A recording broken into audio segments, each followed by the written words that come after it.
بسم الله الرحمن الرحيم. அஸ்ஸலாமு அலைக்கும் வரஹ்மத்துல்லாஹி வபரகாத்துஹ்.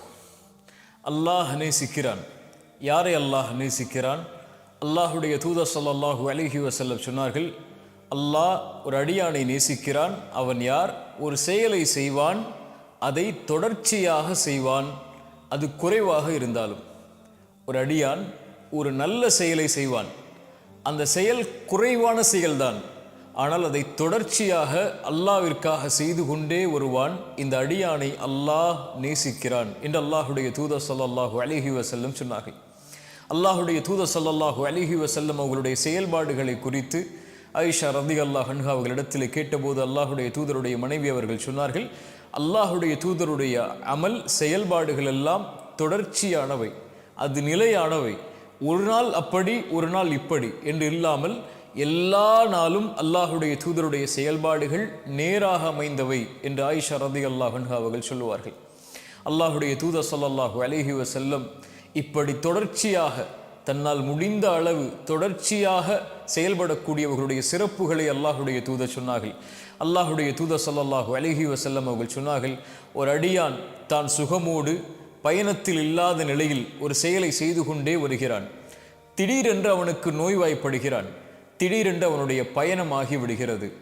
அப்போது அல்லாஹ் அவன் பயணத்தில் இருந்தாலும் அவன் நோயில் இருந்தாலும் அந்த செயலை அவன் செய்ய முடியாத போது அல்லாஹ் அதனுடைய கூலியை, அவன் இருக்கும் நிலையில் செய்த கூலியை அல்லாஹ் அவனுக்கு கொடுத்து விடுகிறான் என்று அல்லாஹுடைய தூதர் ஸல்லல்லாஹு அலைஹி வஸல்லம் அவர்கள் சொன்னார்கள். அல்லாஹுடைய தூதர் ஸல்லல்லாஹு அலைஹி வஸல்லம் மேலும் சொன்னார்கள், ஒரு அடியான் இரவு வணக்கத்தை தொடர்ச்சியாக செய்து வருகிறான். ஒரு நாள் அவன் அசதியில் திடீரென்று தூங்கி விடுகிறான். அவன் தூங்கினாலும் அது அவனுக்கு சதக்காவாக மாறுகிறது. அவன் தொழாத கூலியை அல்லாஹ் ரப்புல் ஆலமீன் அன்று அவனுக்கு அல்லாஹ் கொடுத்து விடுகிறான் என்று அல்லாஹுடைய தூதர் ஸல்லல்லாஹு அலைஹி வஸல்லம் அவர்கள் சொன்னார்கள். அந்த ஹதீஸுடைய விளக்கமும் அதுதான்.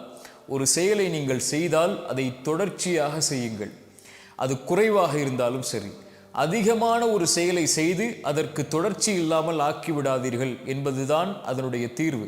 குர்ஆனை ஒரு நாள் ஒரு பக்கம் ஓதக்கூடிய வழக்கம் உள்ளவர்களாக இருந்தால் ஒரு பக்கத்தை தினமும் குறைந்தபட்சமாவது ஓதி விடுங்கள். ஒரு ஏழைக்கு ஒரு நாள் 10 ரூபாய் கொடுக்கக்கூடிய வழக்கம் உள்ளவர்களாக இருந்தால் அந்த 10 ரூபாயை தினமும் கொடுத்து விடுங்கள்.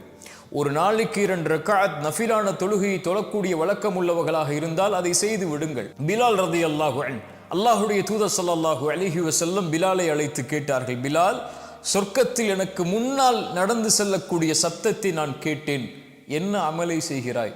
பிலால் ரலியல்லாஹு அன்ஹு சொன்னார்கள், யா ரசூலல்லாஹ், உது செய்தால் 2 ரக்அத் தொழுது கொள்வேன். அல்லாஹு அக்பர்.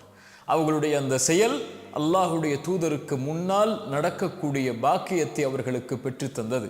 சுப்ஹானல்லாஹ். இது போன்று நம்முடைய வாழ்வில் எத்தனையோ செயல்பாடுகள் இருக்கலாம். அந்த செயல்பாடுகளில் நாம் தொடர்ச்சியாக ஒன்றை செய்தால் குறைவாக இருந்தாலும் அல்லாஹ் அதை நேசிக்கிறான். இன்று எப்படி நம்முடைய வாழ்வாகிவிட்டது தெரியுமா? ரமதான் வந்தால்தான் செயல்பாடுகளையே துவங்குவோம். தொழுகையா? ரமதான் வந்தால்தான். குர்ஆன் ஓதுதலா? ரமதான் வந்தால்தான். அல்லாஹ்வை திக்ர் செய்தலா? ரமதான் வந்தால்தான். இரவு வணக்கமா? ரமதான் வந்தால்தான். அல்லாஹுடைய தூதர் ஸல்லல்லாஹு அலைஹி வஸல்லம் இரவு வணக்கத்தை ரமதானிலும் ரமதான் அல்லாத மாதங்களிலும் கடைபிடித்திருக்கிறார்கள். ஒருவேளை இரவில் அல்லாஹுடைய தூதர் அந்த 11 ரக்அத்துகளை தொழுவதை தவறவிட்டால் காலையில் தொழுவார்கள். ஒரு நாள் தவறவிட்டால் அல்லாஹுடைய தூதர் ஒருபோதும் விட்டதில்லை. ஒருபோதும் அல்லாஹுடைய தூதர் குர்ஆனுடைய ஓதுதலை விட்டதில்லை. ஆனால் ரமதான் வந்தால்தான் இன்று நம்மில் பலர் செயல்களையே செய்கிறோம். சஹாபாக்களும் அல்லாஹுடைய தூதருடைய வாழ்வும் அப்படி அல்ல. அவர்கள் தொடர்ச்சியாக செய்வார்கள், ரமதானில் அதிகப்படுத்துவார்கள். ஏன்? அவர்களுக்கு ரமதானிலும் அதே ரப்பு தான், அதே ரப்புடைய அருளைத்தான் எதிர்பார்க்கிறார்கள். ரமதான் அல்லாத மாதங்களிலும் அதே ரப்புடைய அருளைத்தான் எதிர்பார்க்கிறார்கள். இன்று நமக்கு ரமதானில் ஒரு ரப், ரமதான் முடிந்ததற்கு பிறகு யாரை ரப்பாக ஏற்றுக்கொண்டு வாழ்கிறோமோ என்ற கேள்வி வருகிறது. அல்லாஹ் பாதுகாப்பானாக. அல்லாஹுடைய தூதர் ஸல்லல்லாஹு அலைஹி வஸல்லம் அதனால் தான் சொன்னார்கள், ஒரு செயலை செய்தால் அதை தொடர்ச்சியாக செய்து அது குறைவாக இருந்தாலும் அந்த அடியானை அல்லாஹ் நேசிக்கிறான். இப்படி அமல் செய்யக்கூடிய மக்களாக அல்லாஹ் என்னையும் உங்களையும் ஆக்கட்டும்.